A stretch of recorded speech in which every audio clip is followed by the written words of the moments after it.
आप सबको जय मसीह की। प्रभु आप सबको बहुत बहुत आशीष दे। प्रभु आपकी आत्मिक उन्नति बढ़ोतरी करे, आपकी ज़रूरतें पूरी करे, आपके घर परिवार में कोई कमी घटी ना होने पाए मेरे प्रियो। और प्रभु आप सबको आशीष करे और आपकी ज़रूरतें पूरी करे, आपके परिवार को संभाले और आप भी प्रभु में बने रहें, क्योंकि परमेश्वर ने अपना आत्मा हमें दिया। परमेश्वर का आत्मा में वास करता है, वो आत्मा ही हमारी अगुवाई करता है। और पवित्रताई के साथ जीवन जिएं, क्योंकि प्रभु का आत्मा यही चाहता है मेरे प्रियो कि हम आत्मा को ना बुझाएं। परमेश्वर भी ये चाहते हैं। सो प्रभु आप सबको आशीष करे। और ये जो वचन मैं आजकल पढ़ रहा हूँ उसके द्वारा आपकी आत्मिक उन्नति बढ़ाती हो। प्रभु आपको आशीष करे, क्योंकि कई बार हम इतने बिजी होते हैं कि हम वचनों को पढ़ नहीं पाते, बाइबल नहीं पढ़ पाते हैं। सो प्रभु की आत्मा ने मेरी अगुवाई की कि मैं वचनों को पढ़ सकूं, ताकि आप सुन सके। बहुत सी चीज़ें आप सुनते हैं संसार के अंदर, लेकिन अगर वचन को ज़्यादा सुनेंगे तो वचन से भरेंगे और वचन आपको जयवंत करेगा संसार की उन चालों के ऊपर मेरे प्रिय। दुष्ट की उन युक्तियों को विफल करने में आपकी मदद करेगा।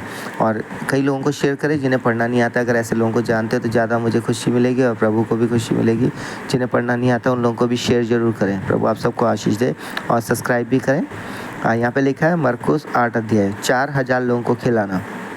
उन दिनों में जब फिर बड़ी भीड़ इकट्ठी हुई और उनके पास कुछ खाने को ना था, तो उसने अपने चेलों को पास बुलाकर उनसे कहा, मुझे इस भीड़ पर तरस आता है, क्योंकि ये 3 दिन से बराबर मेरे साथ है और उनके पास कुछ भी खाने को नहीं। यदि मैं उन्हें भूखा घर भेज दूं तो मार्ग में थक कर रह जाएंगे, क्योंकि इनमें से कोई दूर से आए हैं। उसके चेलों ने उसको उत्तर दिया, यहाँ जंगल में इतनी रोटी कोई कहाँ से लाए कि ये तृप्त हो।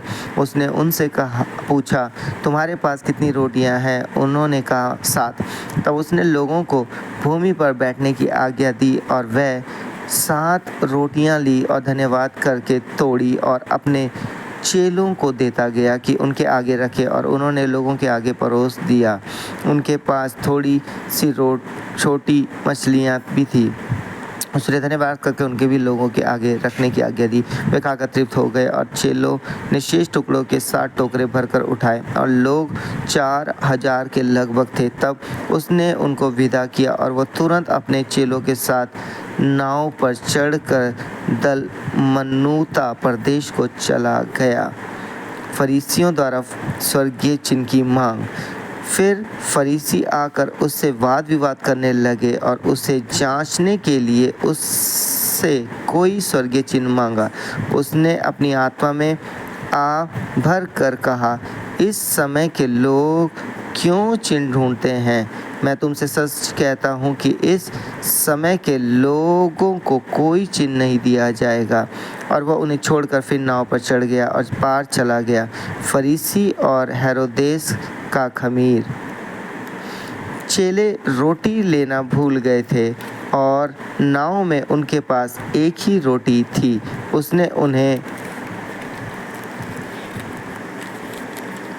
चिताया, देखो, फरीसियों के खमीर और हेरोदेस के खमीर से चौकस रहो। वे आपस में विचार करके कहने लगे, हमारे पास रोटी नहीं है। ये जानकर यीशु ने उनसे कहा, तुम क्यों आपस में ये विचार कर रहे हो कि हमारे पास रोटी नहीं है? क्या अब तक नहीं जानते और नहीं समझते? क्या तुम्हारा मन कठोर हो गया है? क्या आंखें रखते हुए नहीं देखते और कान रखते हुए भी नहीं सुनते? और क्या तुम्हें स्मरण नहीं कि जब मैंने 5000 के लिए 5 रोटियां तोड़ी थी तो तुमने टुकड़ों की कितनी टोकरियां भरकर उठाई? उन्होंने उससे कहा, 12 टोकरियां। और जब 4000 के लिए 7 रोटियां थी तो तुमने टोकरों के कितने टोकरे भरकर उठाए थे? उन्होंने उससे कहा, 60 टोकरे।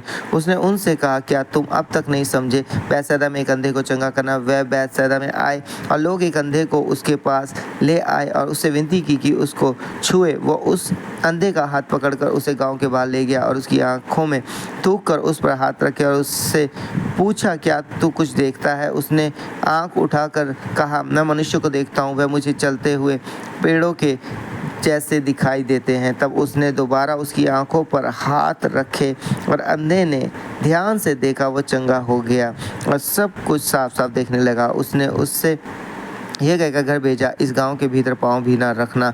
पतरस का यीशु को मसीह स्वीकार करना। यीशु और उसके चेले कैसरिया फिलिप्पी के गांव में चले गए। मार्ग में उसने अपने चेलों से पूछा, लोग मुझे क्या कहते हैं? उन्होंने उत्तर दिया, यूहन्ना बपतिस्मा देने वाला, पर कोई एलिया और कोई भविष्यवक्ताओं में से एक भी कहते हैं। उसने उनसे पूछा, परंतु तुम मुझे क्या कहते हो? पतरस ने उसको उत्तर दिया, तू मसीह है। तब उसने उन्हें चिताकर कहा, मेरे विषय में यह किसी से ना कहना। अपनी मृत्यु के विषय यीशु की भविष्यवाणी। तब वह उन्हें सिखाने लगा कि मनुष्य के पुत्र के लिए अवश्य है कि वो बहुत दुख उठाए और पुण्य और प्रधान याजक और शास्त्री उसे तुच्छ समझकर मार डाले और वह 3 दिन के बाद जी उठे। उसने ये बात उनसे साफ साफ कह दी। इस पर पतरस उसे अलग ले जाकर झिड़कने लगा, परंतु उसने फिर कर अपने चेलों की ओर देखा और पतरस को झिड़क कर कहा, हे शैतान, मेरे सामने से दूर हो, क्योंकि तू परमेश्वर की बातों पर नहीं परंतु मनुष्य की बातों पर मन लगाता है। यीशु के पीछे चलने का अर्थ। उसे भीड़ को अपने चेलों समेत पास बुलाकर उनसे कहा, जो कोई मेरे पीछे आना चाहे वो अपने आपे से इनकार करे और अपना क्रूस उठा कर मेरे पीछे हो ले, क्योंकि जो कोई अपना प्राण बचाना चाहे वो उसे खोएगा, पर जो कोई मेरे और सुसमाचार के लिए अपना प्राण खोएगा वो उसे बचाएगा। यदि मनुष्य सारे जगत को प्राप्त करे अपने प्राण की हानि उठाए तो उसे क्या लाभ होगा? मनुष्य अपने प्राण के बदले क्या देगा?